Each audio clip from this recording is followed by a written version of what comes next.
Hey, everyone. We already have a watcher. Yep, Wally Yeah. Kern. Oh, we have a watcher. And Wally's in the house already. I got to fix everything up. I'm kind of like behind and I have nothing to do. Oh, I see. Okay, we're good now. We're good. I think. So how was your week? My week's been good. The last weekend show was awesome. The one in Rothschild. That worked out pretty good. Dylan did a good job there. Sold some geckos. And then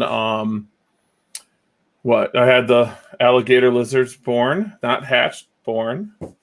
Yeah, they're born live, right? Yep, they were born live.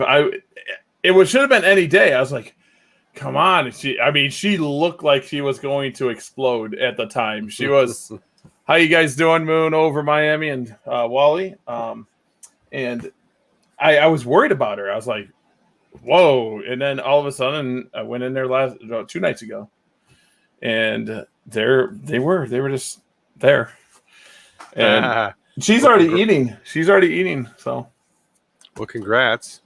Now, here's a question for you. How often do they breed? Like, and how often you got the male in with her still? And how often? Yeah, I keep them together. And I was told to keep them together. You can keep them in pairs, but sometimes females will fight females for territory. The female, I guess, is the dominant. So they're going to be together. I don't know if they breed every year. I do know they hold for a very long time. These were wild-caught animals, gravid when I got them. But I traded some geckos to Dan Thomas of Animal House, and he picked out the pair I want. And when my buddy Ryan, he looked at it, he goes, "You might have 2 females here, and that wouldn't be a problem to me. I'll get a male, And he was popping them, but he couldn't get her to pop because you pop them just like snakes. Oh, do you? That's what I was going to ask. That was my next question. So, we could tell the one was gravid. You could just tell it was gravid. And when I brought her home, the other one ate like there was no tomorrow. She didn't. She would eat 1 or 2, go off. She was fine. Eat 1 or 2, go off. And I'm lucky that I didn't ruin the pregnancy because I put them in my gecko room, and that's at 78 to 80 degrees. And they got real sluggish. I was like, they can't take it, huh? Yeah, so I contacted Ryan, and I'm like, Ryan, why? And he goes, way too hot. Put him in 65 degrees. I got them in this room, and they do great. They do great. I mist them down every night. I do a heavy misting. I got them on a cocoa fiber soil type mixture and tons of vegetation. This one's more terrestrial than it is arboreal like the other ones. This one's not as arboreal as the other. They kind of get in their little crock pots. I got them ceramic bowls type things, and I just put them in there, and that's where they usually stay. Sweet. Sorry to hear that, Moon, over Miami. I hope she's okay. I hope she pulls through that okay. I don't know much about but a stroke. I don't know. I have no clue. That really sucks. Hopefully she recovers. So that would be a good week if we have her recover. Yeah. So how was your week?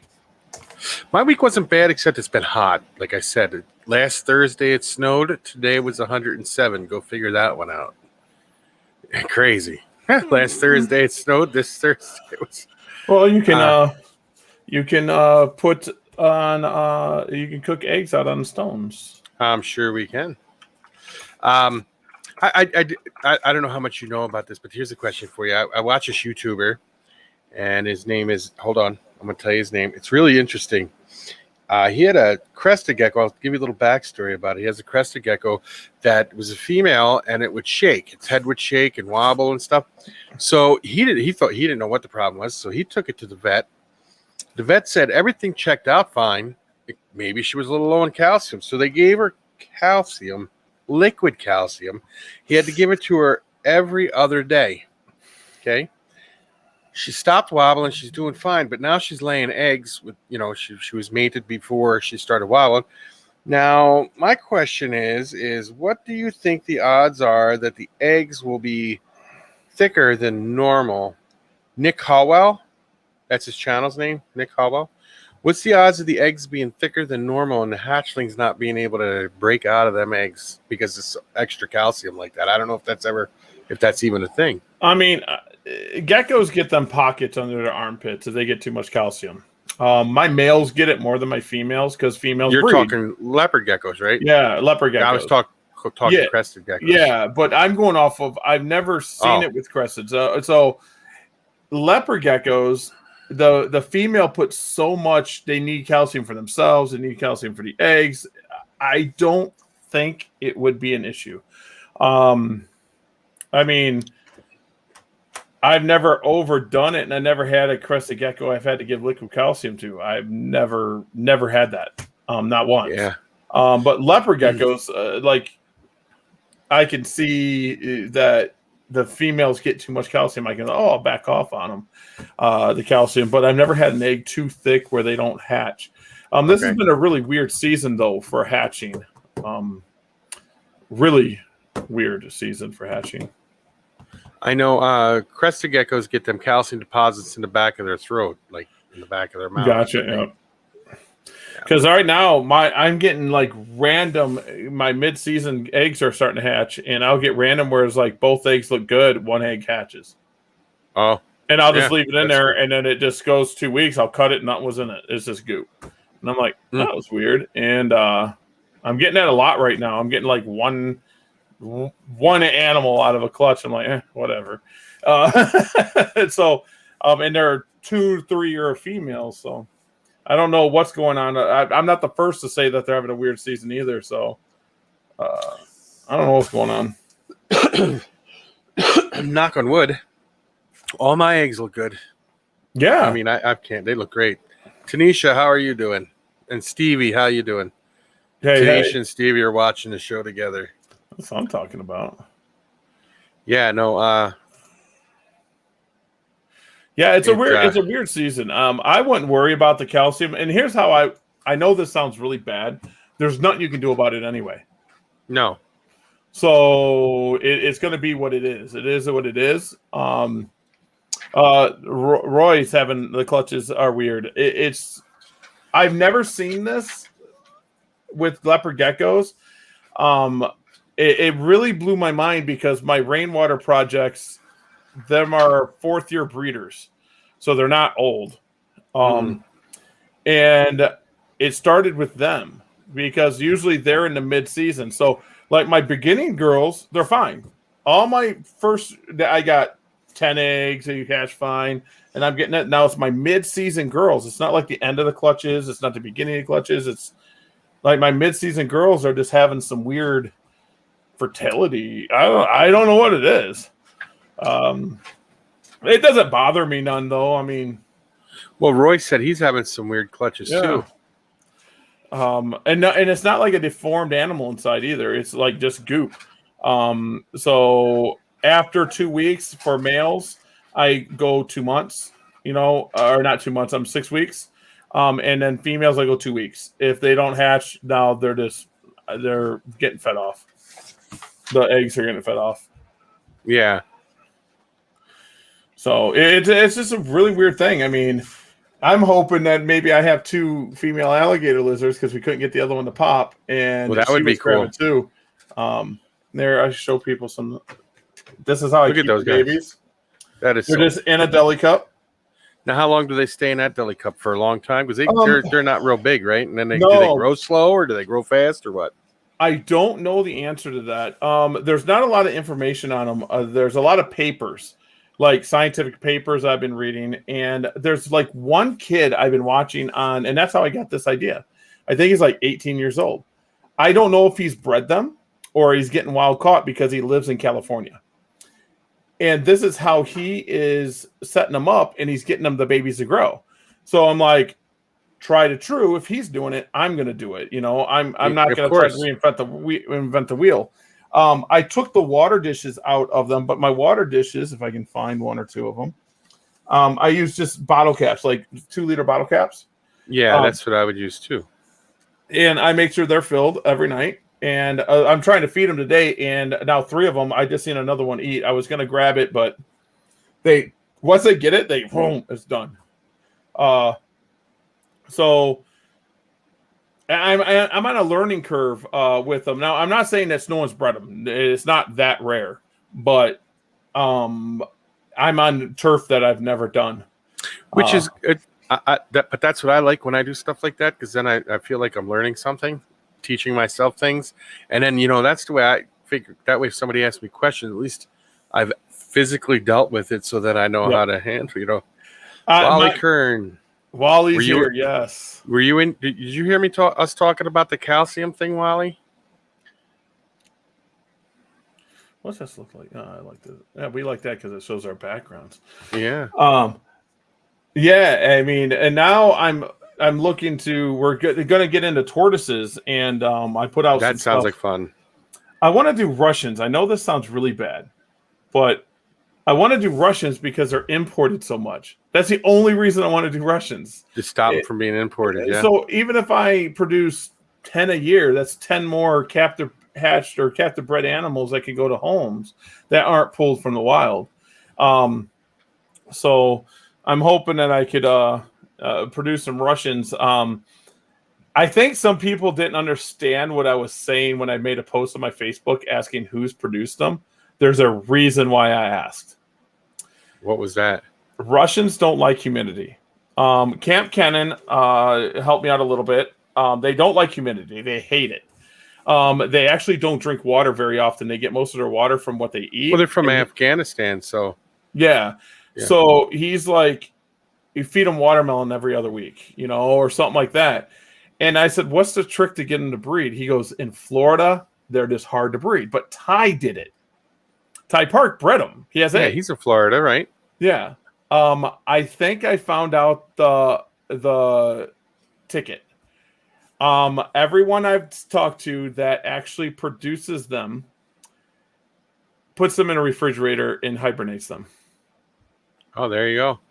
And I don't know if it's a secret, and I just finally got it out to me. I think Camp Kennan put it out there. So I am going to purchase a refrigerator just for this, find out the temp I need to put it at.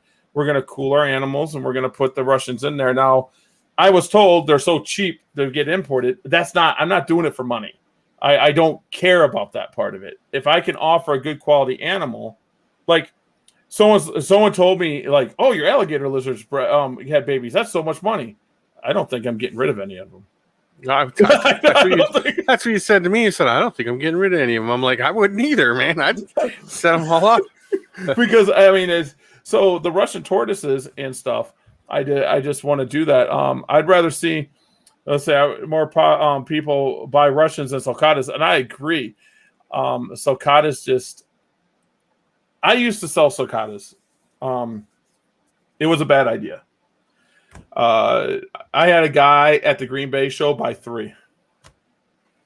He's not keeping all 3 of those. I mean, we have one sulcata. It's like this now. And it's a handful. I saw a video on the news of a guy in Japan who has a sulcata. Bought it when it was little. He had it. It's like, I don't know. It's really old now. It's about 40 years old or something. And it's huge. He walks it like a dog. When he goes downtown and all, the town knows he's coming. It walks right beside him all the way down there and all the way back home again. It's pretty cool. Sulcatas are awesome.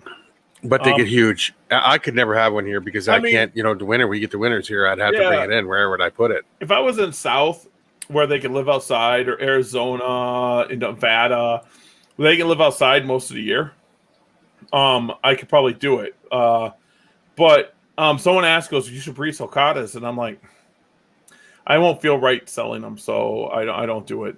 Russians, your redfoot, your yellowfoots. I want to do box turtles, some different box turtles and stuff like that.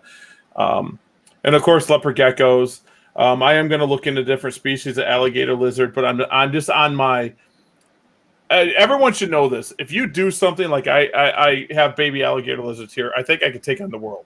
I'm like, I'm going to get tons of alligator lizards now. Truth is, this high is going to go away, and I might get one other species.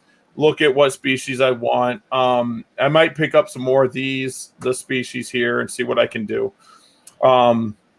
You get But caught up in a moment, right? yeah, you That's get caught what in a I do, moment and so. you're like, whoa, I want this. That's what happened to leopard geckos. I mean, I bred leopard gecko. Whoa, I want it, and boom, now I'm huge. Uh, Yeah. so I mean, I like these more than I do some of the gecko species I breed. So um, I have that little kid feeling again. I'm like, oh, look at this, it's eating. Leopard gecko babies. I know this sounds sad. I'm like, oh, that's pretty. Put it in. I know it's going to eat. Throw mealworms in there. We're good. I See, check on it in 7 days. that's like me, though. I get the same way, like a little kid, when it comes to that stuff, and then it's like, then you get up there, and then you crash all of a sudden. Then it's Yeah. And I know there's a person at the last Janesville show that was telling people that sulcatas don't get big. Yeah, what? I know. Aren't they the third largest of all Third tortoises? largest, Third largest yes. of all tortoises. And I mean, I don't want to say that they're aggressive. They're more pushy than the other large tortoises. The males will kill each other. They will literally kill each other. So I they know get my the sister. big tusks. My sister lived in Arizona. My mom has a niece, a cousin who lives in Arizona too, and she has a big tortoise farm out there, and she has all kinds of sulcatas. And my sister went there and got 2 of these sulcatas. She gave them to her, so she took the sulcatas home, and one got out because it pushed the fence over. Like there was a hole in the fence, and it pushed the fence over. And the guy around the corner found it and said, "Wow, where'd you get this? Because I like him." So they let him have it. So they only had one, but the one they had would walk up and just bite you in the back of the leg. It would just, it was crazy. Or it would grab a hold of their cactuses. Like they would have cactuses out there, would take a big chunk out of it, and the cactus would just fall over. I'm telling you, they're drywall killers. Knock over toilets. Yeah, see? What we have ours in right now, and it's kind of too small for her. It's perfect for our leopard tortoise. Not leopard tortoise. We have a redfoot. We have a redfoot. And we have a cherry head, but cherry head's a little baby. Ed, we have Ed from CMC's here, and then we got a Facebook user. I don't see the name on the Facebook user, but hello. Facebook user, let us know who you are real quick, and we'll be able to, say, because there's something on Facebook you have to do when you're on our lives, and it will tell us who you are. But do you know them bunk beds that have frames, like the wood frames, and you can tear them down, and they be a single bunk bed? I just use that, took out the frame, and put it down on the ground, put plastic inside it, and fill it with cypress mulch.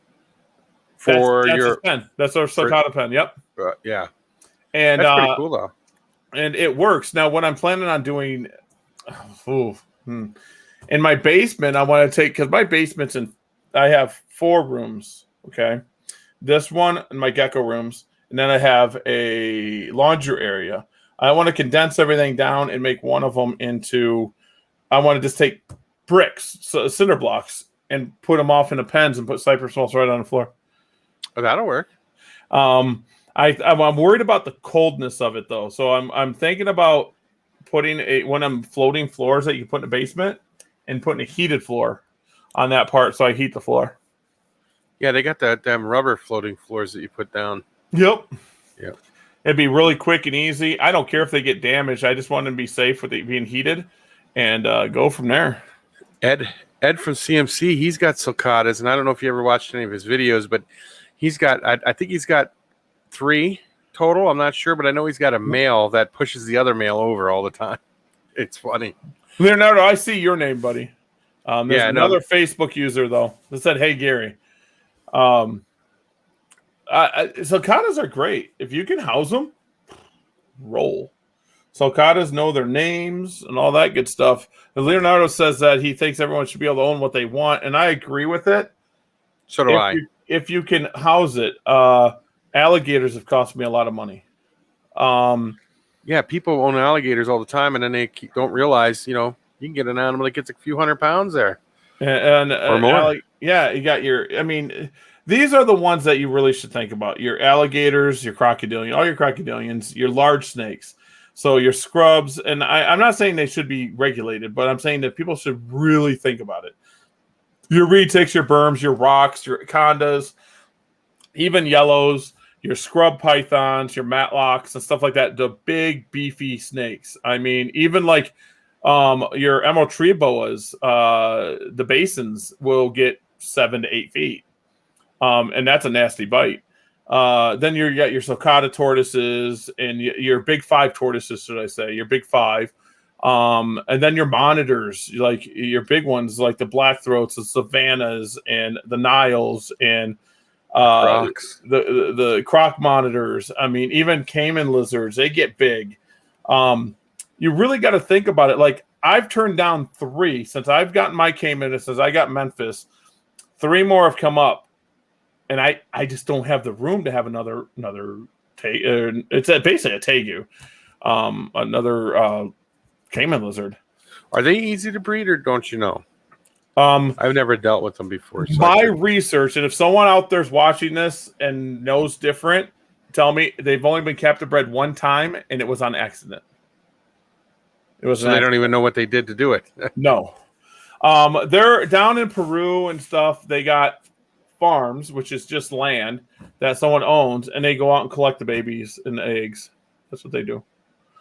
So Memphis came. I don't know what locality he is, because there's not big difference from the areas. But Memphis is very aggressive. He's not calming down very much. He's just a very aggressive lizard. Is that because he's been wild caught, you think, or it could be? He lets me pet him when I'm feeding him, but if I'm not feeding him, he'll bite.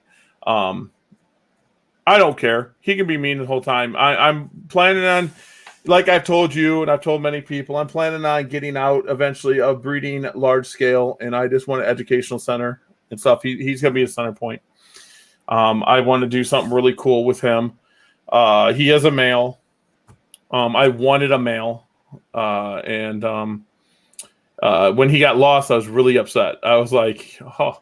Like I remember there was only 2 in that was for sale at the time, 2 of them, and I could find anywhere. And I bought one, and friends of mine bought the other one, and they were holding off until we found Memphis. And so now 3 more has come up, and they've been adults, and I can't. He's not an adult yet, all the way, right? No, he's a 2020 animal. He's got two males and a redfoot. So yeah, but his sulcata is always pushing each other over. It's kind of males get nasty. But yeah, Eddie, he's got a lot of. I don't know if anybody's ever checked out his channel, but he's got a lot of pretty cool stuff. I believe he has Uromastics, and I think he's breeding Uromastics. I'm not 100% sure on that though. And he's got. He's got colubrids, ball pythons, boas, all kinds of fun stuff. That's another species, Uromastics, that people don't understand what the care they need. They need that hot spot, Oh, yeah, over 100. Yeah, Memphis has a hot spot 120.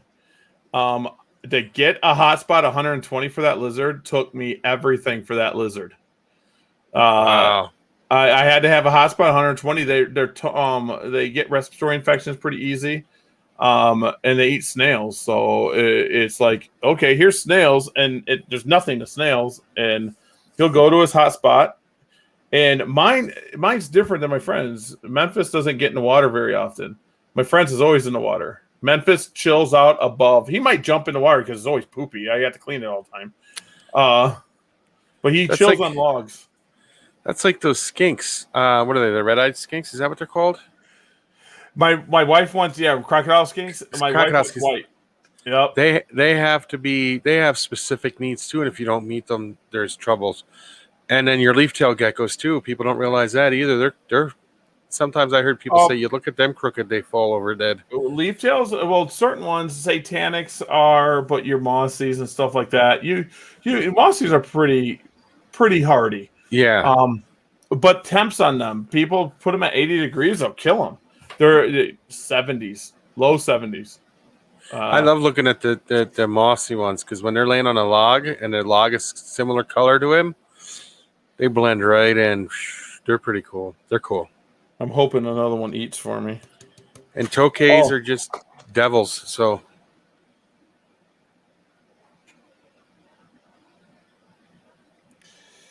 These things are so insane. yeah. Oh yeah. Number 4. He's the one that lets me touch him. Oh, that's another thing. Alligator lizards sleep like rocks. They sleep like rocks. People picking them up. It's dead. Throw it in the trash. Go back. I thought the first day I was like, oh my god, I lost them all because they're all curled up and that's how they sleep. Yes, I have them sitting next to me. Well, I would have them sit next to me too. They're cool. I love these little guys. Yeah, they're pretty neat. I'm trying to mark down which one to eat. I put 3 crickets in each bin. Oh man. So your eggs gonna be hatching here soon. I would think they're getting pretty big. The first 2 are getting pretty big. You incubate as female, right? Yeah. So you're looking at about 50 days? And yeah, let me see here. And they were laid on. Let me look at my little spreadsheet that I got. Wally got me into spreadsheets, you know, so.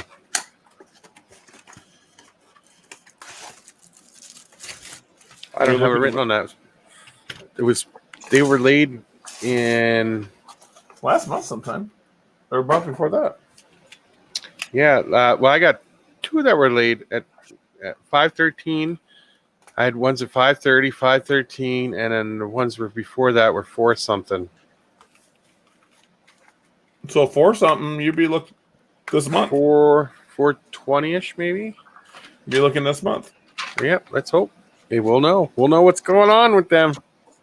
You're gonna get some clouded stuff. You'll be the first to see pictures. Yeah, I hatched out a clouded the other day. I posted it up. Got a little reverse stripe. Yep. That one, I like that one. I think this one ate too. Gee, yep, it did. That one ate. They're chubbers, man. I need more of them now, but like I said, it's my born high. I've been putting out videos lately too. Oh, you have, yes. I put a couple videos out. One. I record with this. This is all I use. I have this sitting here. This is another one I could use, and I don't use that one. I use this. I'm thinking about selling this. That would be cool. I'm thinking about investing into an R6. And that you could take videos with that one? Yeah, the R6 is the one of the newer. Well, R3 is going to be the newest one, but R6 is one of the newer mirrorless. Full body, it's full frame, and it's not M mount. Since M mount's gone, they discontinued M mount. So what's out there for this camera's out there. They're not going to make anything else. No. I do have the EF adapter for it, but at the same time, I might as well. It's not a bad purchase, but I made a bad move. I should have bought an RP or an R, and then I would be at the RF mount and all these cool new lenses coming out by Canon. I could pick one out, but I can't pick them out now because I got an M50. So, Leonardo, yes. Wally Kern did a whole video on it. And he showed you how to set them up and what the babies look like. It's pretty cool. He did 2 videos on them, actually. Oh, yes. Watch Wally Kern's the Supreme Geckos, like he said. They produce really small mealworms, and they would actually be perfect for the alligator lizards. I'm going to pull some mealworms for these guys because I think they'll grow faster with mealworms. But my peanut beetles I got off of, I think it was Sewerfest. I'm most positive. Because I wanted them, and he handed them to me. I'm almost certain it was Sewerfest because we were set up next to each other. And literally, I have oats in the bottom, and I just throw unsalted peanuts, shelled peanuts, not de-shelled, but they have the shell on them, on top. And then every once in a while, I throw carrots in there. So I do. I throw carrots, maybe little pieces of zucchini in there or something, you know. Oh, they produce quick. And unlike mealworms and the actual mealworms that we know, I don't think these beetles eat the larva. Oh yeah, I don't know. Because in I mealworms, you have to separate that stuff so the beetles don't eat the larva. I know when you watch Wally Kern's videos, man, when he scoops that in that thing to seed the next pot, the next tub, it was like all worms. It was, Yep. yeah. Wally's right. I took it and I put it in a bigger deli cup like this big, and I put it, and then I'm like, within 3 weeks, it was just too much. Did you see Wally's comment?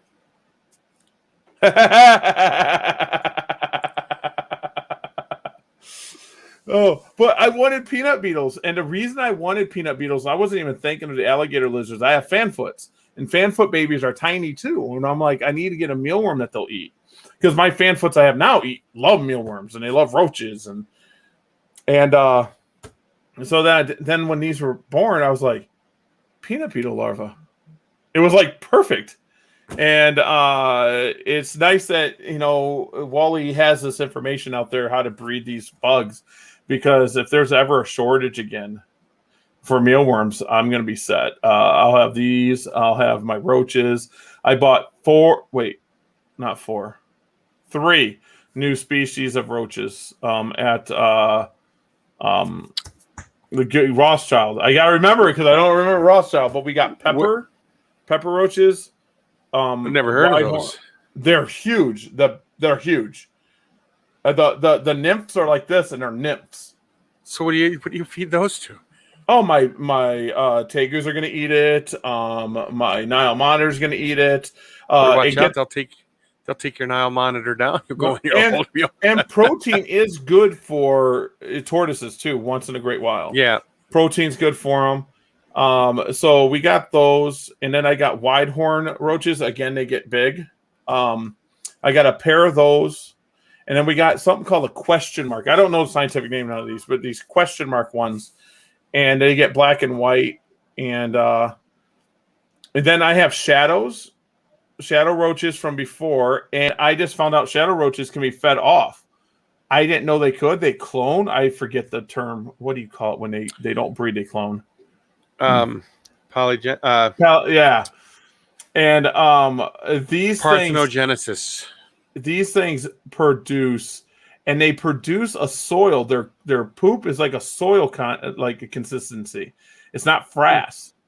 So it's not flying in the air then. Yeah, they won't kill themselves like dubia roaches that kill themselves, and other roaches that kill them. You got to clean that frass out or they'll die. These don't. It's like a soil. So you can actually take the soil out and take it out to the garden and whatever, and they eat anything. I have literally taken stillborn geckos that were in the egg, thrown in there, and there's nothing left. Those big ones that you were talking about, holy crap! The big ones are good. I don't know if the big ones nymphs are too big for leopard geckos, but my leopard geckos eat any roach I hand them. I am going to start looking into producing more shadows. For this reason, shadows tend to, I think they're just hardy. I'm going to pick up more from Paul Pills, just to start like 4 more colonies and so I can start feeding them. They're just insane. I don't like red runners, but I like these shadows. I wouldn't have red runners for nothing. And the white horns hissers seem cool. Yeah, the white horns are a hisser. They'll hiss. Yeah, but now the Madagascar hissers though, they're pretty cool, but they have a really strong exoskeleton though. I feed them only to my big stuff. I do have hissers, but I feed the nymphs off. And I have what they call Halloween, but I think it's just a different look. It's a color. It's a color. Yeah. But my Halloweens breed faster than my Madagascars. The Halloweens just, I must be doing something right with them, and I think I'm doing it all the same. Well, that colony I got with their dubious that I got from Wally, I already started getting nymphs. If you look at, I showed you a picture. Yep. I was shocked. I went in there. I'm like, look at this. I should have took pictures of my female size to show, and I might still be able to go in there and do it because I just got them the roaches from Wally. How big my breeder females are, and they're having babies. And then after I added Wally's roaches in there, then in the next month or two, I could show that they're bigger. I don't know why. I only have 2 tubs of dubias. And if I don't add new blood in there, it's like the females get smaller and smaller and smaller, but they breed. They just get small. And it's very weird. I have no clue what's going on with them. Yeah, when these get going here, I'm going to start another. I'm not going to feed any off or nothing. I'm going to raise them up because I would like to have at least 2 or 3 tubs going, and then I'll go from Dubia there. sell too. Dubia is something that you can put on your table and they sell. I thought about doing mealworms, but I don't have time. Dubias don't take time, and all these roaches don't take time. So No. I need a roach that's small. The nymphs are small. And according to the viewer that Wally had, you shouldn't feed the mealworms to anything anyway, according to that guy, because they got the bad exoskeleton. So I don't know what's going on there. I think it came from I think a myth came up because there's still people say don't feed them to frogs. That they'll eat their way out of a frog's stomach. And that's not true either. I feed mealworms, superworms to everything I have. Even Memphis has ate worms before. He doesn't like it, but he's eaten them. I think every lizard in my collection has taken mealworms. I think mealworms, when it comes to fatty content, to protein, to water, I believe Wally put it up. He put the proof up. They're almost all identical. Do you know what the difference between mealworms are? It's easier to get them. Yeah.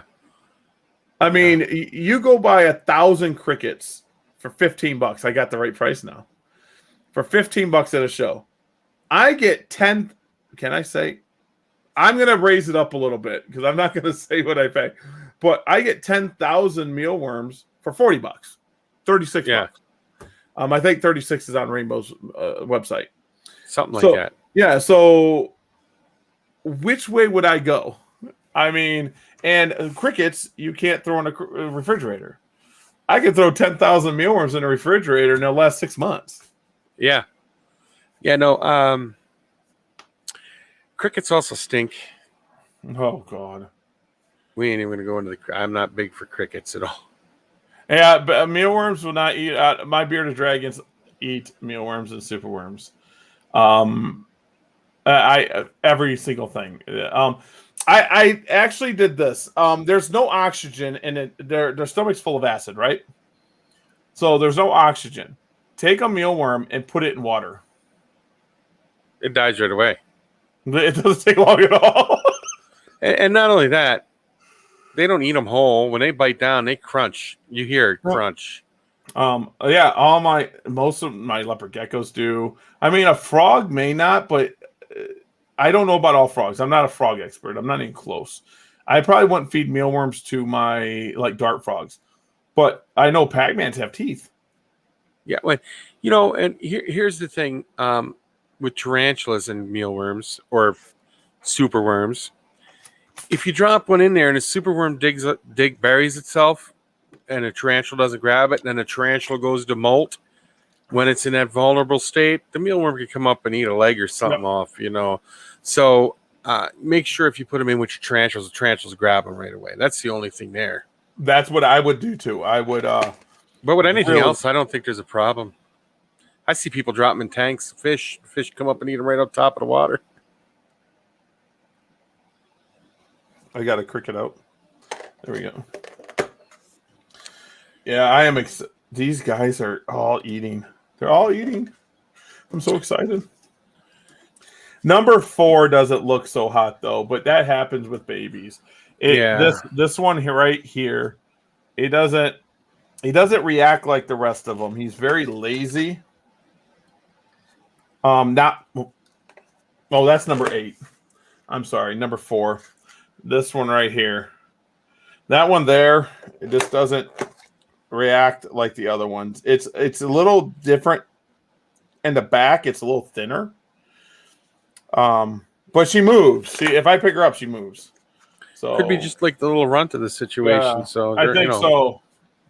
And but like I said, I'm learning. I keep looking at them like, oh, look at that one's eating, and it's so they're like vicious little dogs, like, and they'll shake it and. I love it. And the thing is I was worried that the adults were going to eat the babies, and I was with more research that they don't go after the babies. You'll have a whole wall of alligator lizards. You'll have like 30, 40 of them there from all the babies because you won't want to get rid of them. I don't want to get rid of them. I got people already messaging me, and I'm like, dude, they haven't even eaten yet. My problem with it is they like it drier. I like misting down. My adults I mist down, but when these get set up and they get eating, I'm going to set them up in littler cubes, and I'm going to give them. They like moist logs to go under and stuff like that. So almost like cave geckos, almost cave gecko-ish. So I was doing a little research on some of them, and I don't know if these are the ones you got, but they got apparently. I don't know how true this is, but it was something I saw online that. They go all the way from Mexico all the way up to Canada. I don't know how far north I know they're in California. Yeah. They're a big thing in Texas and Arizona and California and stuff.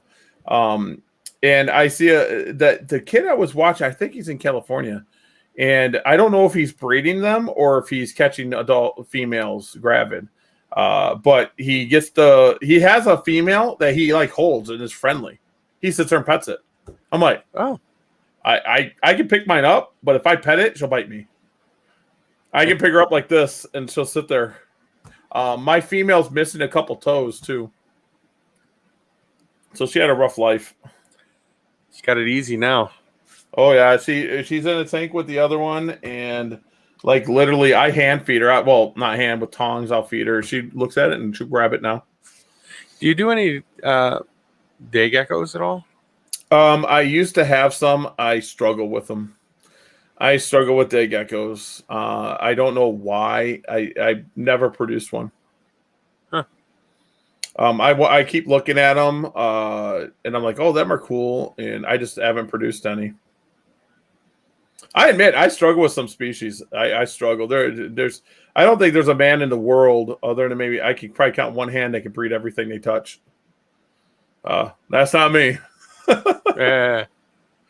I struggle like snake wise. I've done some really rare stuff snake wise, but I've never produced a copperhead. Yeah. Nope. I've had tons of copperheads, never produced them. I produced Mojaves, Eastern Diamondbacks, Western Diamondbacks, and never a copperhead. Something that I'm going to tell you, I have never had a problem doing that with anything. I was told you could never breed discus. You have to have special water and all this stuff. And I got them just to prove I could do it. I did it within a few months. Boom. That's what I'm talking about. Rocket. Just to do it. Just boosh. Just to do it. Yeah. Discus are fun. I think Wally's getting back into fish more. Wally's got some cool stuff going on over there. Me, I used to keep fish-wise, when I was back in the day, I had an electric eel. I think it's on one of my videos somewhere. I had an electric eel. I had electric catfish, and I had a cichlid tank, a 125-gallon African cichlid tank. They're cool, too. And what happened to that African cichlid tank is I bought a 4.5-inch electric catfish. And it ate it. It destroyed every one of them fish. I had this whole tank set up, right? And it was beautiful. And I was big into catfish. And I had like Cory cats. You named the catfish, and I had them in there, little ones. I went out and bought myself a whole handful of bumblebee catfish. I dropped them in there one day.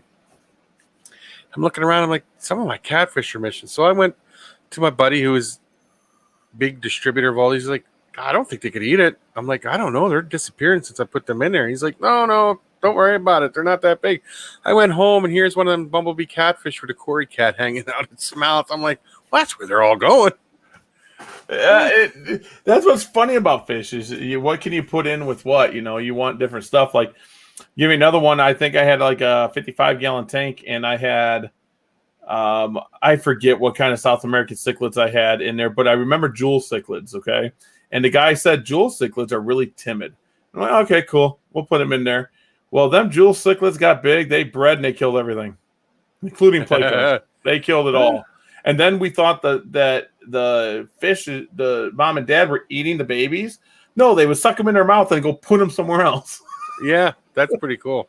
I was like, why are you doing that? But we had jewel cichlids. So then I went back to the place where we bought all these fish. And I'm like, we have all these jewels. And he goes, yeah, they're like the cockroach of cichlids. I'm like, oh.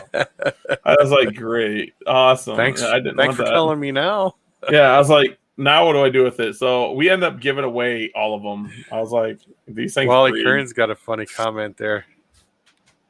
Jules timid. Wow. Whoops. Yeah. They bred and they killed everything. Everything. I mean, my Placo, I had a really cool Placo. I forget what it was called, but it was like whitish.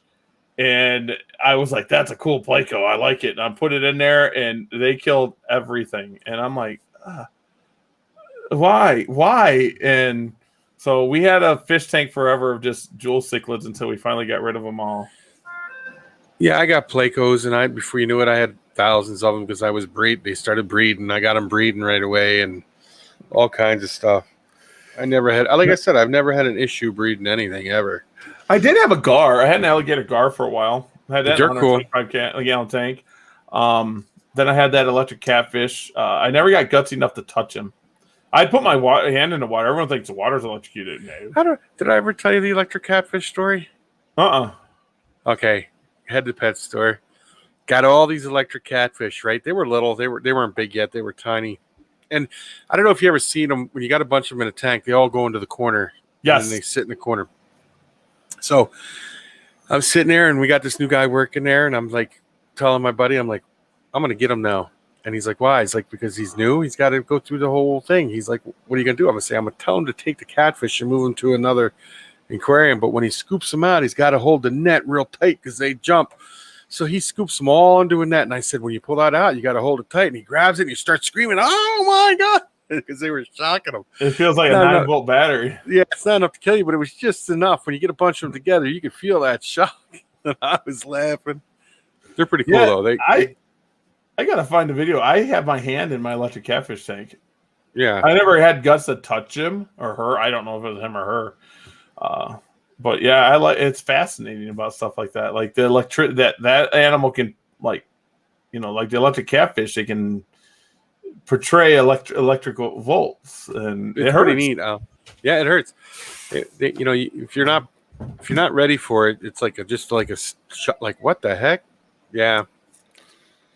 Yeah, not many people know this either. Like electric eel, its body's like this, and a big one is like this, and the rest of its tail. Yep. There's not much to the body of an electric eel. And then they got holes all the way down their sides for sensors. Yep. I thought cool. something was wrong with it when I got it. I thought holes. Yes. And I put a sand bottom because they like strong current. So I had like a 500-gallon filter on it in a 125-gallon tank at the end, and I tried to get that current up, and people thought it had ick all the time because it was sand bottom. And I'm like, no, it's sand. It's sand, and they don't have scales like a normal fish. So I was like, it don't have ick, and I ended up getting rid of it because it was just cost us so much money to feed. They can actually kill you. Yeah, I like stuff that could kill me. I had a room for the venomous. That was nothing. Yeah. That's another thing people get. They get fish and they don't realize that like your common Plecostomus can get 2 foot long. Oh. You get a shovel-nosed catfish, they get huge. Red-bellied catfish get huge. The worst thing I think about Placos is that they think, they just eat the algae and that's all they need. I'm like, no. You can buy wafers. They'll eat fish flake if they have to, but they make wafers. I've given mine cucumber before. They've eaten cucumber. Cucumbers, they like cucumbers, yeah. I'm like, study the fish, And then it's like the Pacu piranhas. Everybody thinks they won't get big, but they get huge too. And they like to eat nuts, the Brazilian nuts. They like Brazilian nuts. Pacus get big, and piranhas aren't aggressive individually. I always tell people that. Piranhas are actually really scared of stuff. Yep. They're really scared. Them. You stick your hand in, and they'll go away. Becky's had one when she was a kid, a tank full. Yep. And her uncle came over, and he was drunk, and he stuck his finger in. Well, they bit his finger, and he was bleeding everywhere. One of the most unique fish, everyone listening should go look this up, is a wolffish. Seen them, had them. They're pretty cool. I like their teeth. Yeah. They lay on the bottom. They look like a log, and when something goes by, it's like, whoop. They remind me of a snakehead with big teeth. Snakeheads are cool too. Yeah, they just got big teeth. Wolffish. I had those in the store too. Yep. Wolffish. I remember selling snakeheads. Yeah. Yep. I was gonna say we had snakeheads too, but you're not allowed to get them no more. We used to have them. Snakeheads. Before that, if it fits in their mouth, even if they don't think it can, they're gonna try. Try. Yep, they'll try. They will try. Snakeheads are just insane. I never had any in my collection, but I had a wolffish. I actually had the wolffish in my cichlid tank, and then I sold it because I wanted the electric catfish, and I figured electric catfish, a bottom dweller. That wolffish is a bottom dweller. I didn't want to mess with that ecosystem, and that's why I got rid of the wolffish. Yeah. And yeah, that was a bad idea. The wolffish was fine with the cichlids. That's like the the clown knife fish, and them knife fish, they're pretty cool. They're cool too, but they get huge. I know. And then another thing people don't realize is you get like elephant nose fish, and they only eat the little worms. People don't realize some of the care that you have, individual care that actual fish need. Elephant nose fish actually put off a charge out of their tail. Do they? Now, see, there's something I did not know. It's a pulsation. It's not to kill prey. It's because they school. Oh. It tells everyone else. I'm almost certain that's what it was. When I used to get them in at the pet store, because I used to run a Pet Supply Plus. I was wondering why they wouldn't sell them less. I'm going to look it up while we talk. Elephant trunk fish. Trunk fish. And yep, this is it. Electricity, electric, and redirects a. Now I'm trying to see what they say. Maybe I'm wrong. I could be just totally wrong. No, Wally said for sensory. Is it for sensory? See, I thought so. I almost was certain about it. Yeah, I was like, it's not to kill something.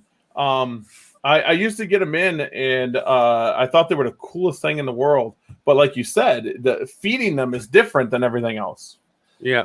They like the bloodworms and stuff like that. Yeah. I miss running a pet store. I didn't own it, though. But the person that owned it let me do what the hell I wanted to do. See, Wally says it's like bats, almost like a radar. Yeah, there we go. See, there we go. See, I know a little bit about fish. See? Yeah, it's pretty cool. So only a little. Yeah, you probably know 30,000 times more about fish because you owned a store. I was the best part of it. That was the best part was doing that. Was I loved every minute of that. That's what I'm talking about. I'm just all about. Except for the hamsters. Hamsters are pound for pound the most vicious animal on the face of the earth. Hamsters are nasty, man. Hamsters are nasty things, dude. Oh, that one's good. I'm looking to see who ate, but no one's eaten. I get all these guys missed it down tonight. That's what's going to happen with them. Now, do they have to have a water bowl, or can you spray the enclosure and they lick off the wall like geckos can, or what? I missed mine down, but I see my alligator lizards actually go in the water bowls my big ones. They actually go in, and they drink. Now these, I'm just doing it because I seen that kid, but I'm gonna miss them down like I do the other one, just a little bit on the side, just in case. Yeah, because anyone new watching this, dehydration will kill your reptile faster than no food. Yeah, absolutely. That's like tarantulas too. People's like, oh, you don't have to keep water bowls in there. I don't keep water bowls only in my bigger tarantulas, but my small stuff I don't. But I make sure it's moist because dehydration will kill them so fast. Oof. It'll be over quick. The same thing with isopods. I mean, people are like, "Oh, I lost my isopods." Well, did you do your wet side? Did you have a nice area? Well, no. And I'm like, that's it. Ventilation is another thing that people don't understand they need. Everything needs ventilation. And isopod ventilation is probably, if I learned something from Wally, ventilation, because I did that. That's what I was big thing. Yeah. I had my dairy cows. He did that review of my cage, and he was like, "Oh, that looks really good, but let's try to put this ventilation here and here and here." I did it. Boom! They exploded. It was like a week later. I'm like, "Oh gosh." That's why he's the pod father. Oh God! I was like, just that ventilation, just like that, it did it. Okay, let's go with it. At his kid's wedding, he was sitting in that room, and people were coming in and asking him favors for the isopods. At the wedding, he's like, "At my own child's wedding, what can I do for you?" It's an isopod father. Yeah, pod father. I'm telling you. Yeah, so I'm setting up this room that I'm in. I'm thinking about taking it because I have this kind of like my computer area too, because I do computer repairs and stuff. And it's gonna be turned into cave geckos and alligator lizards. Everything's going in here. So. Cave geckos sound like they'd be cool, because like you said, they don't need the heat like your leopard geckos do, and they're like Yep. They're like, what did you say they were? They were like the crested gecko, but they're leopard gecko. Leopard gecko. Yeah. The leopard crested gecko mixture. I'm going to tease Wally about that. He says crested geckos are better than leopard geckos because they don't need heat. Well, I have the leopard gecko that don't need heat. I love it. I just love teasing them. I knew Wally Kern would know the exact statement on my son's wedding, but someday I may ask a favor of you. Oh, I'm telling you, I think that now that I'm getting back into YouTube and I got another video, I think Wednesday's the best day for me to do this, except for probably this Wednesday because it's my wife's birthday. I might have some. Oh, thank you. I'll let her know. I might have something edited before then. I might not. I don't know. If not, I'll probably put it out on Thursday. I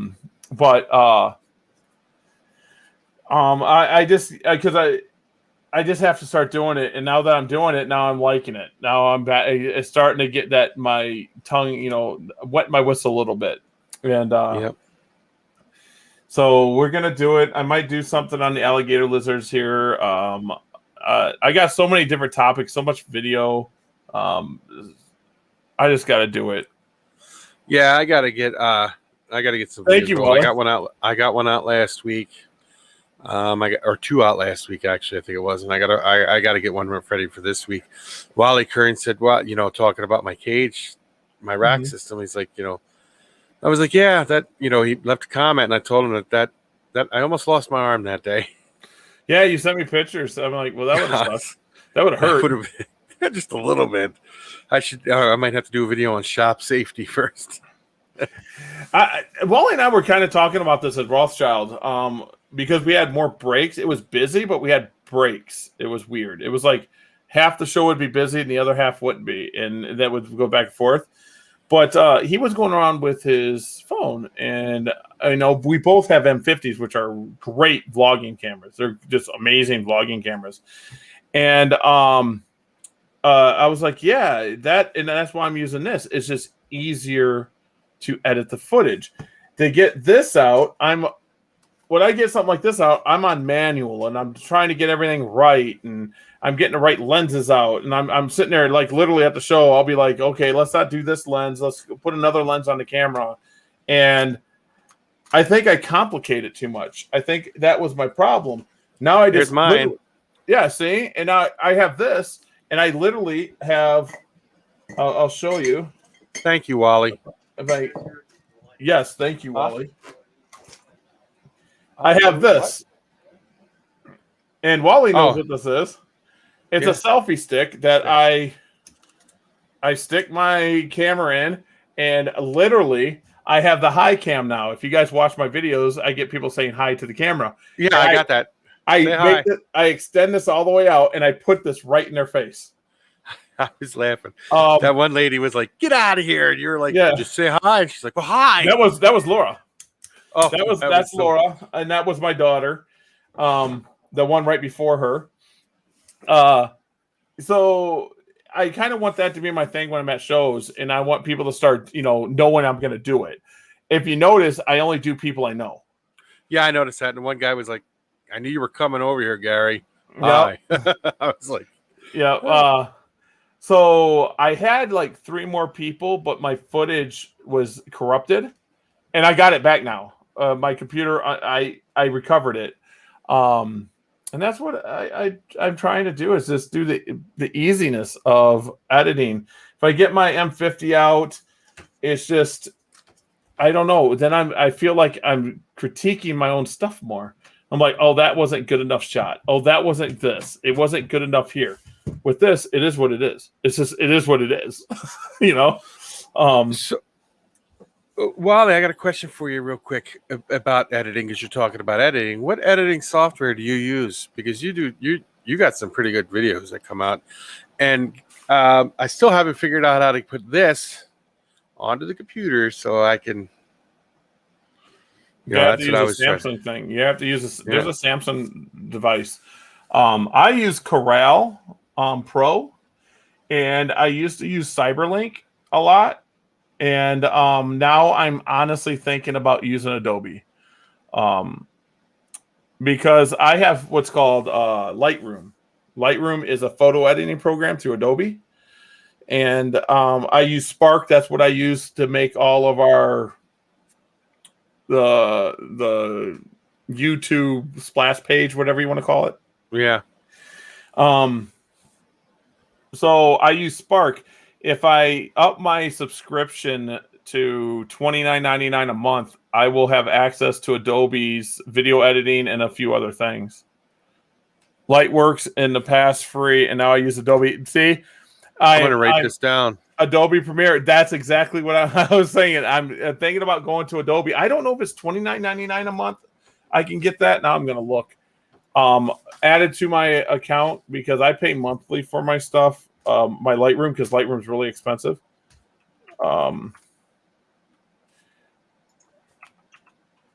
But I get a lot of stuff with it. I get with my Lightroom, I get Photoshop with it.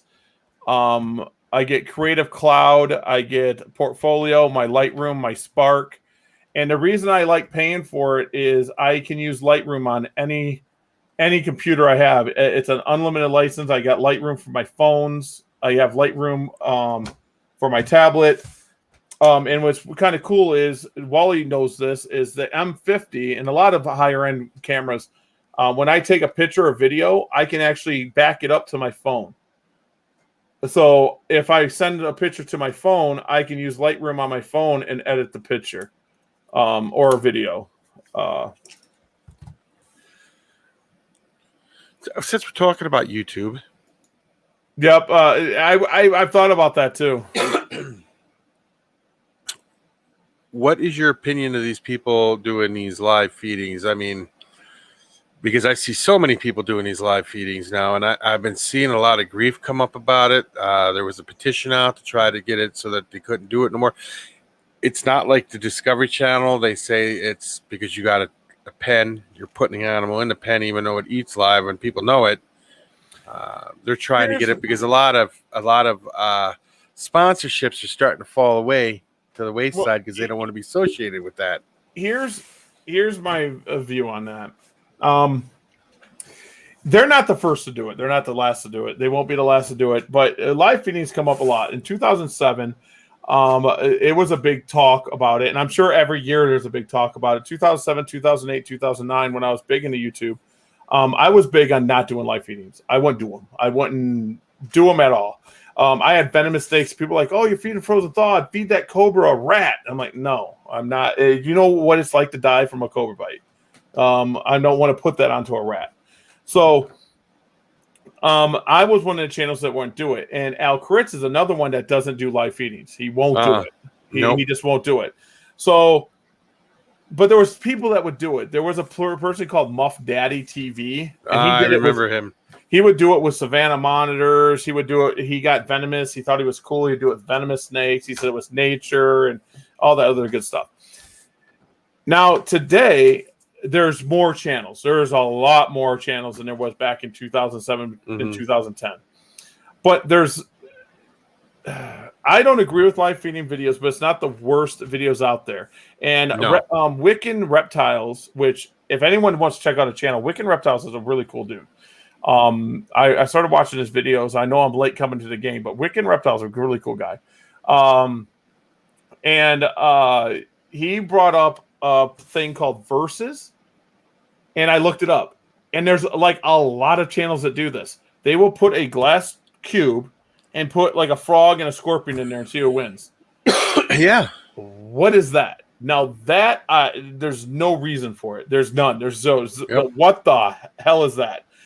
Now Excuse live feedings, I'm almost on the same thing. If your animal will eat frozen thawed or dead prey, then feed it frozen thawed and dead prey. If not, we don't have to show it. No.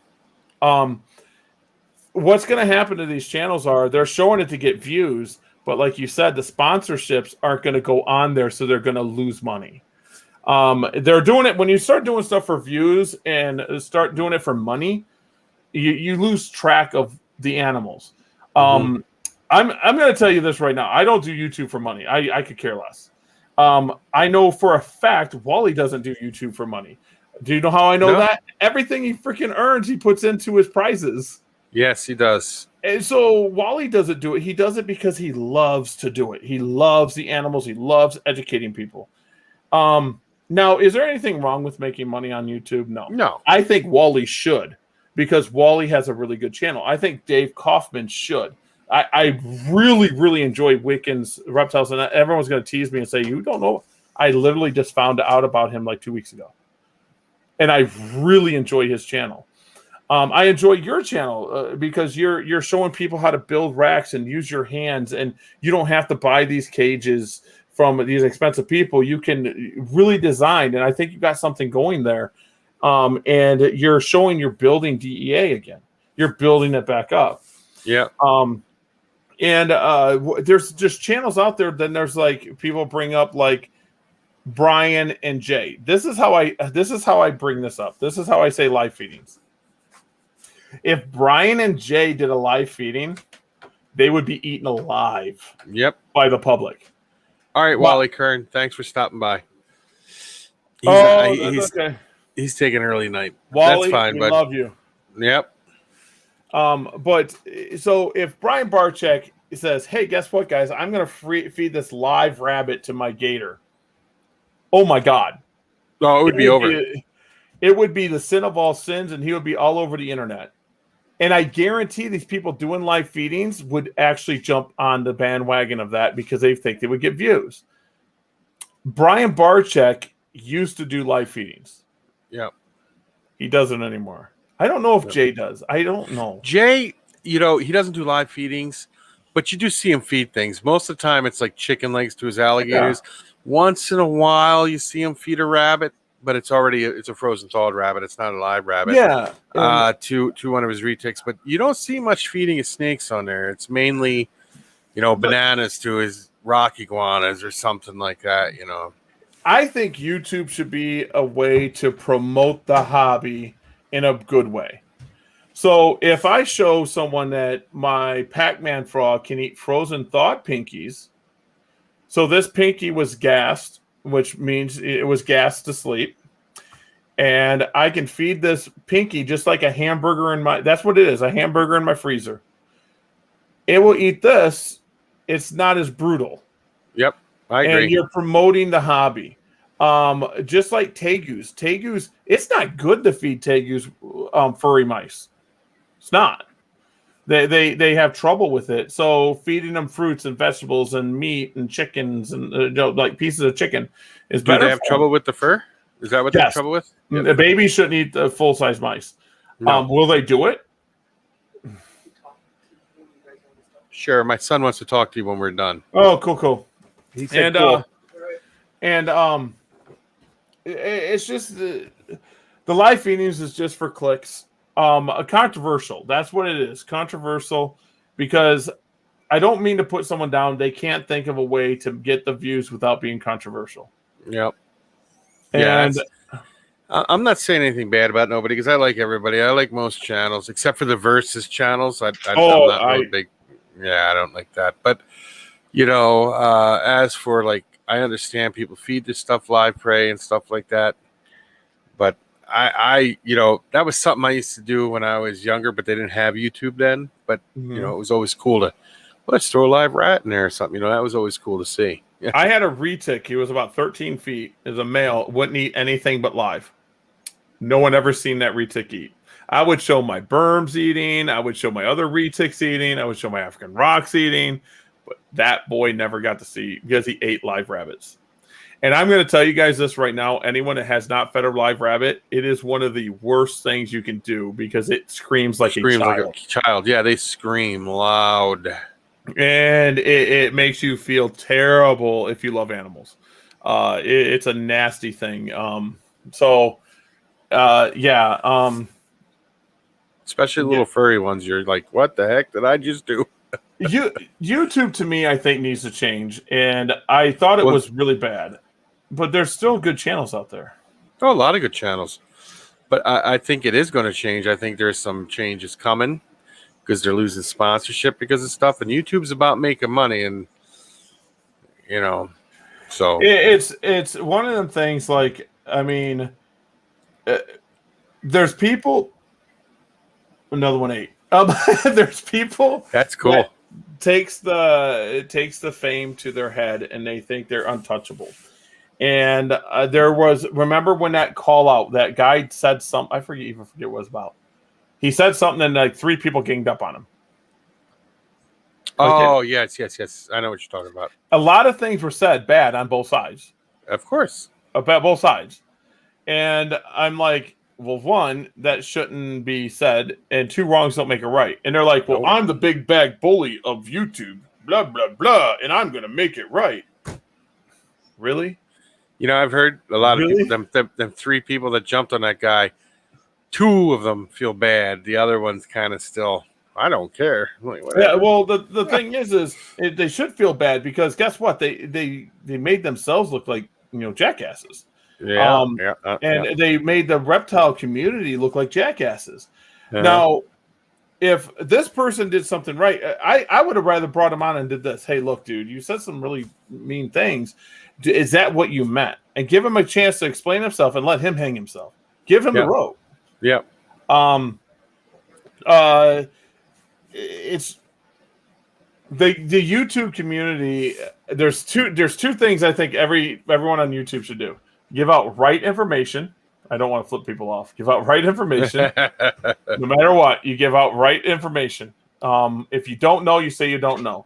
There is channels still to this day, and they're leopard gecko channels that talk a lot of crap and they have no clue what they're talking about. And number 2, make sure that your content is, good for kids. Yeah. Because kids are the reason we're doing it. Yeah, well, you can't mark your videos kid-friendly because if you do, then nobody can leave comments or nothing. But just don't put nothing bad in. I don't put nothing bad in my videos. Nope, I would rather the kids because I'm going to tell you a story. They're talking to me on chat now or on my phone. I don't know where my phones are at. Whatever. There's a kid that came to the Rothschild show, and he bred geckos. He has some Skittles from Heidi. He has some blood stuff. He had a little bit of everything. He had like maybe 20 geckos. And his dad made a comment saying, we're not going to sell nothing. You're here. It's like, BS, watch. He sold stuff. When I was walking around doing film, I sold a gecko for him. There you go.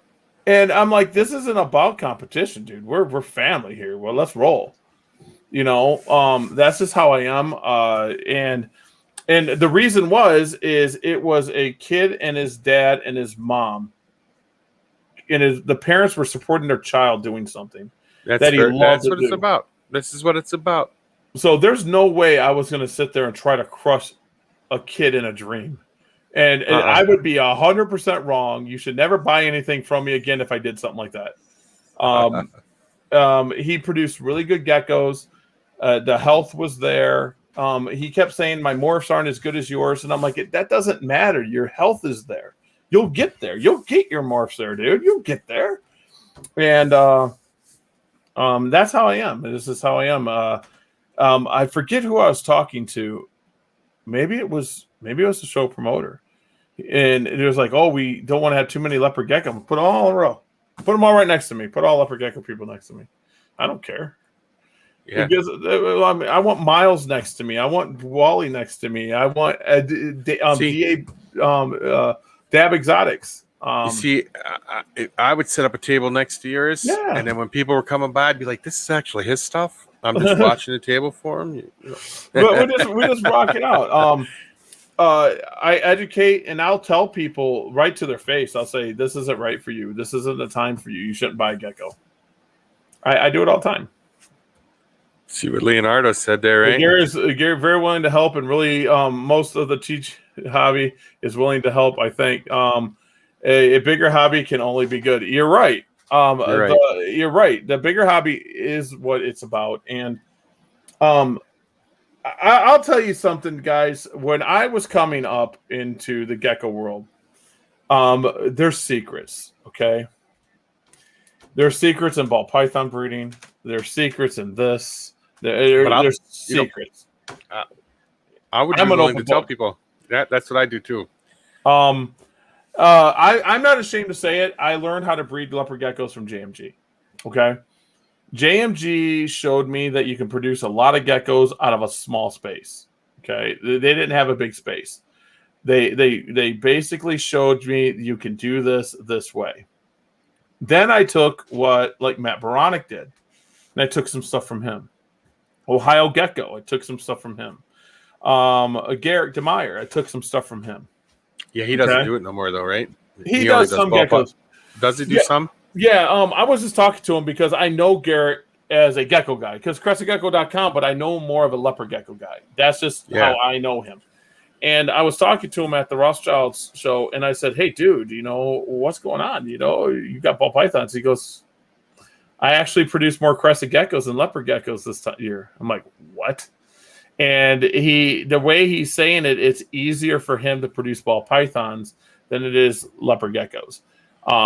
And it's just what he's enjoying right now. And I support that. Garrett DeMeyer is an awesome guy. Yes, he is. If you guys never met Garrett DeMeyer is just one of them people that is wholesome for the community. And it really upset me. Like, it hurt me saying, well, I'm done with it. I'm like, well, you're one of the good guys. And I looked at his geckos, and of course, I don't need very much. So I didn't buy any geckos off him, but his crescent geckos he had. And he sold ball pythons. I kept going up, and he said I forget how many ball pythons he said he sold, but he sold ball pythons. And we were talking about the leopard or ball pythons lay at the worst time. He went home and he had like 17 clutches. Yeah. And I'm like, oh, we were just talking about that. And it's just weird like that. The stuff happens like that. And well, one thing, this says a lot about a person too. If I didn't buy an animal from you and then I ask you about the animal because I know you have them animals and you're willing to answer my questions, that's a good breeder. You get some people like, well, did you get it from me? And then I'm not helping you any. Well, that's stupid. I do it all the time. Literally, people, at the sewer fest and stuff, I know all the breeders. So, but I get someone to buy something and they start asking me about geckos. I'm like, what am I going to do? No. Yeah. I just help them out and point them in the right direction. That's what I do too. I help everybody as best I can. I'm hoping that I was looking at. Oh, go ahead. No, I'm hoping that more people get into breeding leopard geckos. So do I. I like leopard geckos, but I was looking at Chihuahuas the other day, and then I was looking at the price tag, and I was like, well, they're going to have to wait. I didn't realize they were so expensive. Oh, my rainwater? Chihuahuas. Oh, Chihuahuas. Yeah, they're expensive too. Yeah. Everything's kind of gone up in price lately. I was going to say that too, yeah. How I'm trying to redefine who I am, other than leopard geckos, of course. I'm going to start taking everything I produce to reptile shows. So crested geckos, I might slim down. You'll probably end up getting crested geckos. I love crested geckos. I love the leopard geckos, and I think they're the greatest in the world, man. Because I would really want to grow those too. But I like the New Caledonia stuff. I like New Caledonian. They're fun. I was just talking to Garrett about that too, and I was like, "You got to wait so long." He goes, "Gary, you can get crested geckos the size in a year." Exact words. Yep. And I'm like, "Wait, now you got me thinking again." But I told him I was going to go cave geckos. And the exact words, he goes, "No one's doing cave geckos, Gary. Go do it." That's what he said. He goes, "No one's doing them. Go do it." So, but I don't want to just do Chinese cave. I want to get into some other localities, and I want to. What's like 40 different kinds, right? 27, I think. 27. I didn't know the exact number, but yeah, that would focus in on that. It might be 23. I know it's somewhere around there. Hone in on it and take it over because you don't see them anywhere. You really don't. What I want to do is I want to offer, because there's no morphs. So, but the localities look different. So I want to offer some different looks. They were a really big hit at Rothschild. We sold 3. Well, 1 was to a vendor. And 2 was to just regular customers. So that's actually showed me that there's a market for them. Not a huge market because I sell a lot more leopard geckos, but there could be. So I just got to get to the point where I don't want to produce too many where I'm not selling them, and I don't want to produce too little where I sell out and I wish I had more. I got to find that middle ground. See that crested gecko head up on my D right there, my DEA exotic sign? Yeah. I think that was my first hatchling I ever hatched out of a crested gecko, and that was a long time ago. Oh, man. My first hatchling of a leopard gecko. I know what mine was. I showed you a picture of me holding it with my fingers like that. I honestly believe it was a super hypo tangerine carrot tail to a super hypo tangerine carrot tail. And it popped out, and I didn't know at the time, popped out with bands on it, but eventually it hypoed out. And then my second was a snow enigma, because I bred enigmas back then. That was my second animal I ever produced was snow enigmas. And I know I saw and Kelly from Hiss helped me out because I was so excited about it. I put it up and it had clipped eyelids. It didn't have the right eyelids. Her nails show up. Yeah, this time they show up. They're not the same as they're not green, or they're not. What were they last time? A bluish color? They were turquoise last time. Turquoise last time, and they didn't show up. Yeah, so I gotta get green paint and paint my whole arm one day and just go, ooh. Everybody be like, "What's he doing?" No, but my first one was a Murphy's patternless, and I showed you the picture. Yeah, that's why I sent you Murphy's. Yeah, they're so cool, man. Now she's getting bigger. She's eating like a champ, so she's going to be growing. She's growing. She's a little slow. The male's getting huge. You and Paige are the only people that I know have that line left. I got rid of that whole line. Oh, did you? Well, I have the male that produced it. The male's the pure Murphy patternless, but I cannot produce a Murphy albino. Not the whole thing. I didn't like it.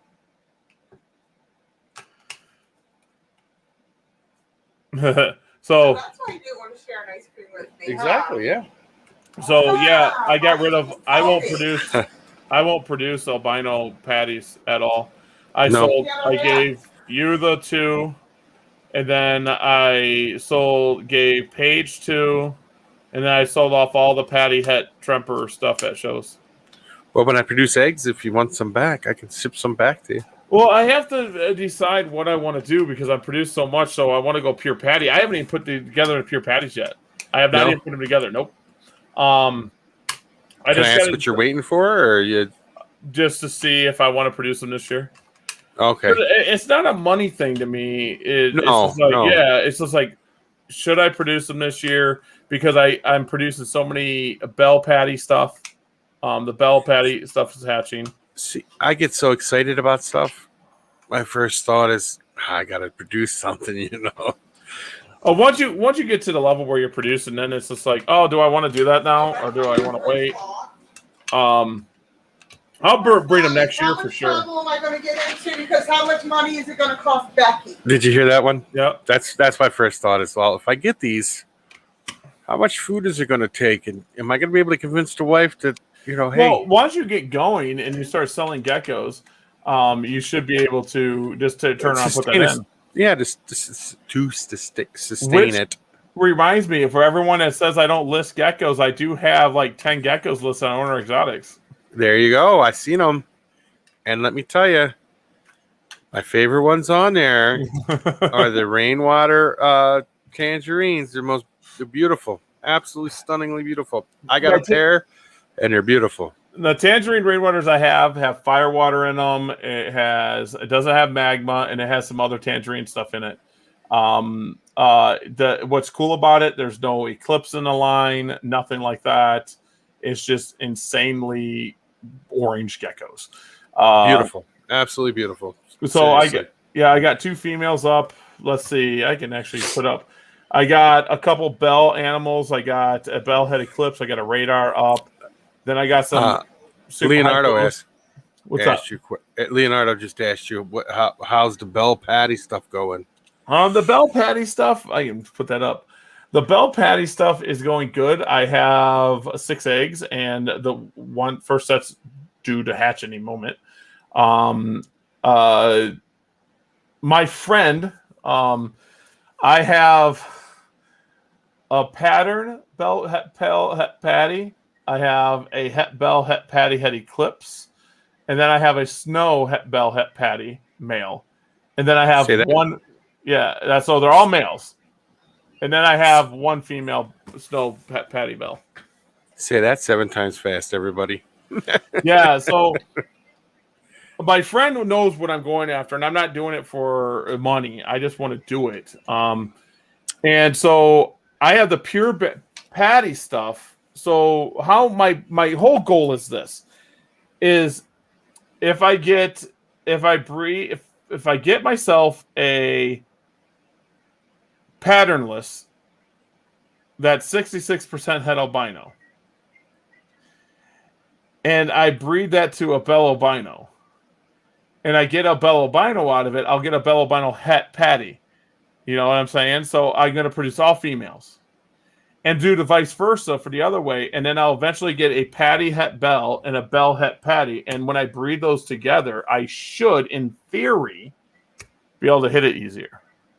But it's like 3 to 4 year project, unless I get lucky. And what is it? 1 in 16th or 1 in 32? 1 in 16, isn't it? Yeah, something like that. To get the bell patty, but it's hard to hit. I know it's been done though. It's 1 in 16, right? Yeah, 1 in 16. Yeah, I think you're right. So I think the reason my buddy gave it to me is I purchased the snow het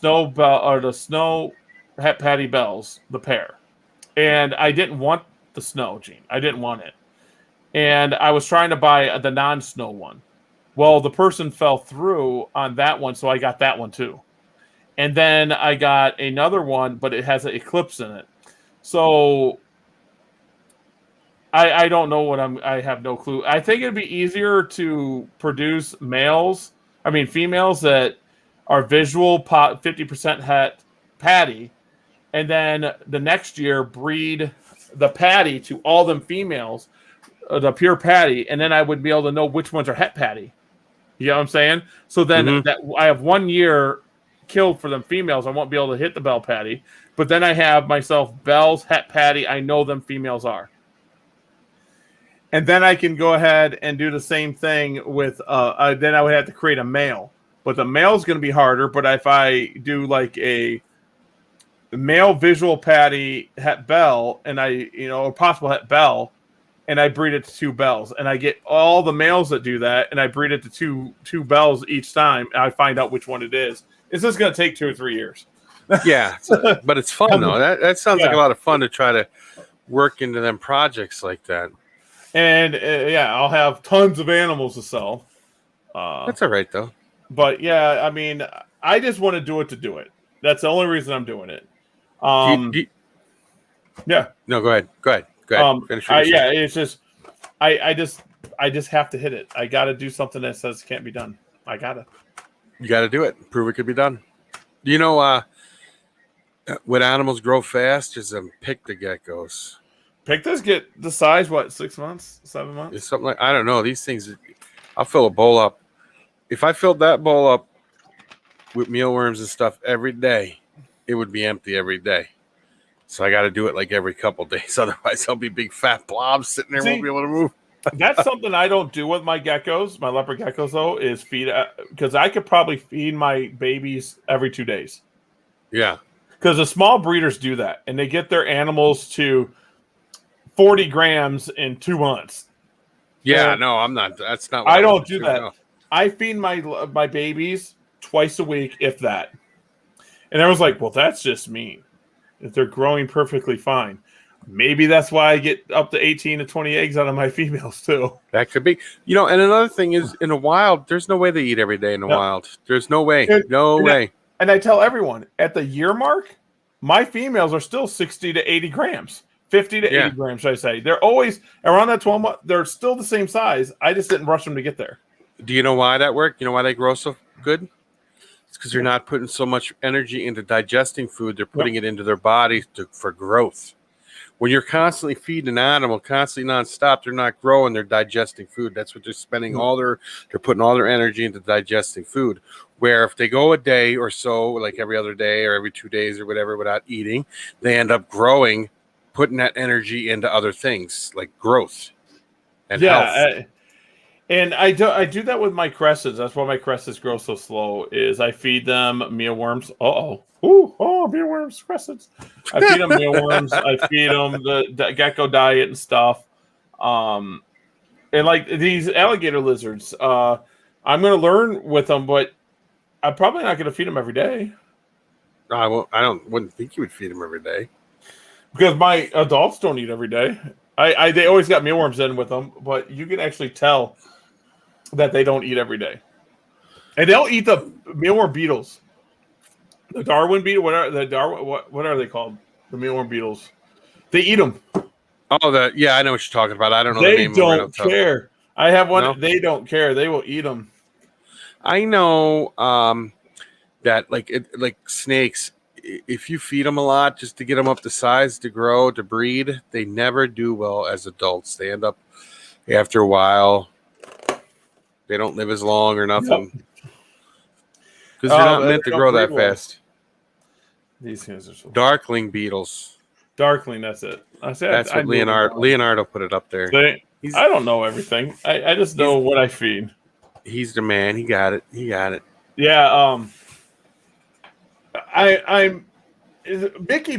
Mickey from Throw Me Snakes put up that you don't have to go to college to make money. Something like that. And I said, I kind of wish I went to college, but then I don't. And I just wish I experienced it. I didn't go. And, but everyone thinks I made it. I don't want it. I'm a big breeder. I don't want it. I don't want to be a big breeder. I'm just good at it. I love the animals. I want to do more education. I would rather have a zoo and do education and photography, and breed rare species like the alligator lizard. Even though these ones are not that rare, it's still rare. It's just not. I mean, it's not as rare as some of the species. Because I'm not the first to have babies, and I guarantee it's just no one puts out the information. No, they just don't do it. And it doesn't bother me to share information. I've read, everything I've read, and I've been successful at it. And if people have questions, I'm more than happy to answer questions. I'm going to put it out there. I'm going to put these out, how I'm doing these, and I'm going to give that kid credit because it's, I think they're a few years old, the videos. They seem to be working out pretty good. I open them up. I put the little caps in. I could probably give them bigger, but I think they do pretty good here because the stuff is not running away from them. You got these right as because they were born in your facility, so you got them as young. I bet you by the time they're adults, you'll be able to hold them and pet them and stuff. I'm hoping. Yeah, I'm holding. Oh, he just jumped. Jumped in my other hand. I'll show you how small it is. Them things are so tiny, but they're cool. They're very, very cool. When you first sent me that picture, I'm like, what are they, skinks or something? And you're like, no, they're the alligator lizards. I'm like, what the heck? Congrats. Yeah, they're cool. Every week on the show, she's hiding. I hope she's having these babies soon. And I was like, I hope she has them soon. She was digging everywhere. And I don't know if she had the babies in the hide.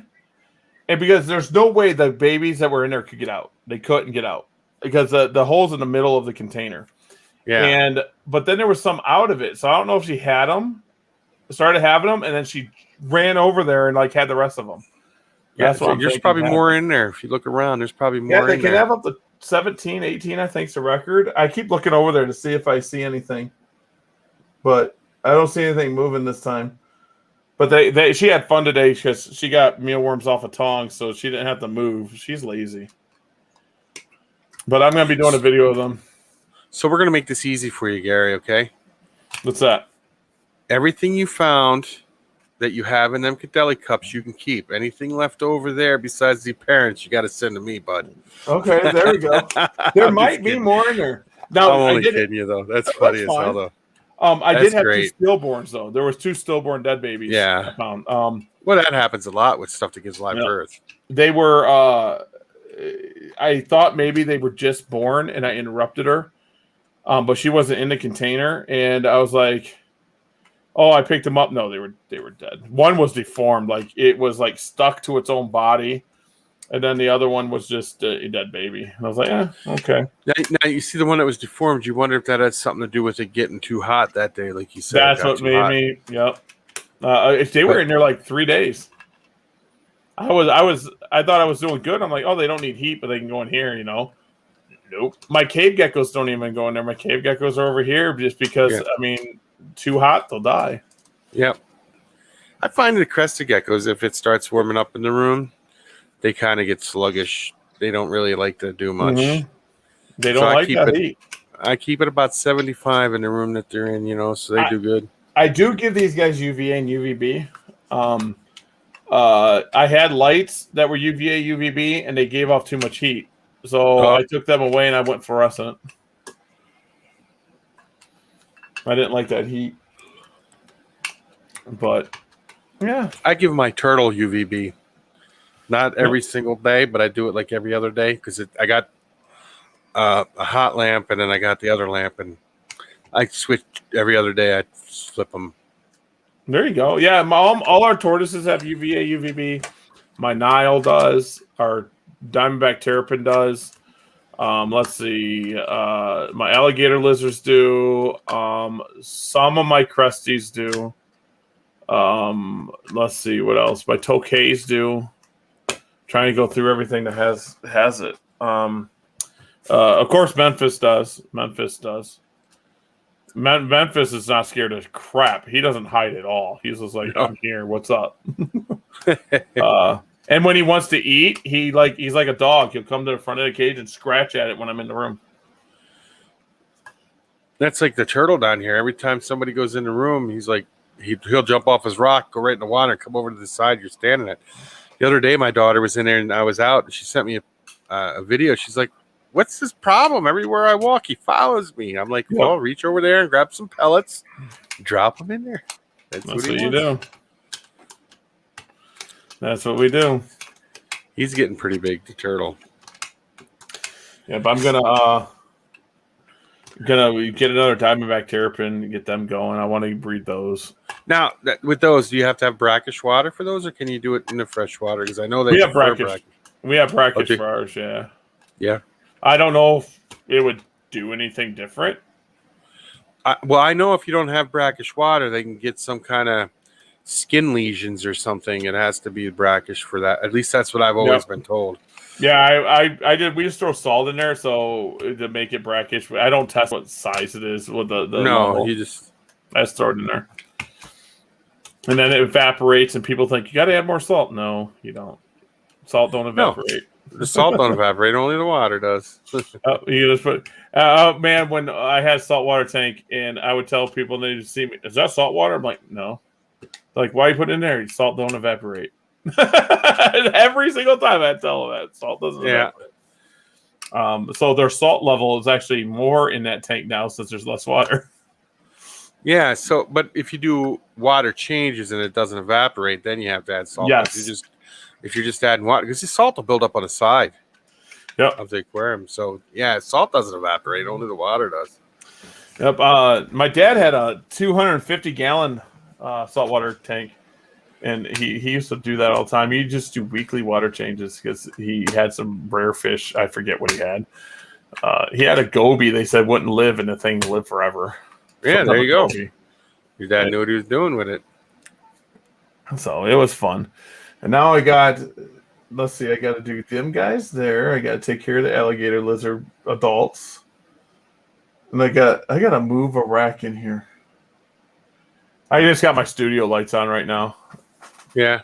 That's all I got on. It looks really lighted, but I literally only have 2 studio lights like on either side of me. Behind me is a green screen, so the rest of the basement's dark. Yeah, I only got this one light on right here. It's a one that hangs over my computer, but if it's on I can bend it and it shines right on me. So you should do that green screen like you said you're going to do and paint the wall. That's what I want to do. I was thinking that. I was like, if I paint this wall and I set up over there, it'll be perfect. Yeah. Yeah, I mean, I thought about doing it here because I could paint the wall behind my computer here and just turn it and have it like office-y. But I'm like, no, I don't want to do that. I just didn't want to do that. Now, they sell green screen paint to paint a wall, but can't you just go buy paint and get the color that matches the freaking? Yeah. I don't know. On this one, on this program, you can do green or blue.